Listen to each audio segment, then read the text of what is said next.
Kisfiam, olyan vagy, mint az anyád picsája. Csak nősz, azt egyre kevesebb örömön van benned. Az apja ezt mondta? Ezt. A gyereknek. El tudja képzelni? A gyereknek visszakérdez, hogy milyen ő az anyunak? Hát ez es volt. Engedjük lényen!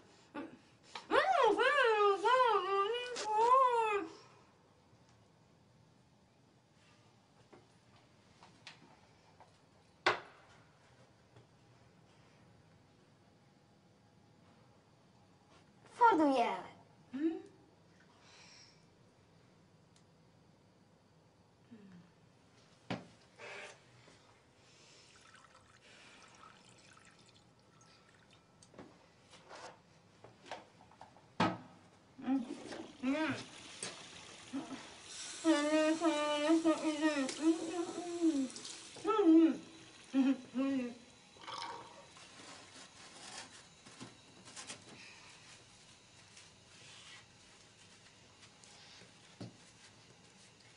Tudod, általában nagyon meg szoktam járni tőletek.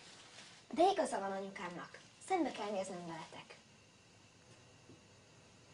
Pontosan tudom, hogy nem létezel, és hogy nem vagy más, mint a félelem kivetülése.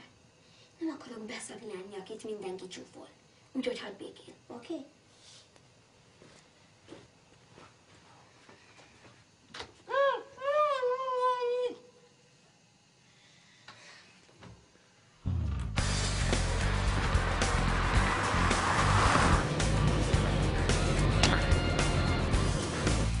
Minden rendben? Persze.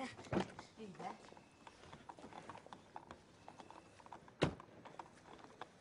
Hova megy? Hova megy? Fizetni. Mi? Fizetni.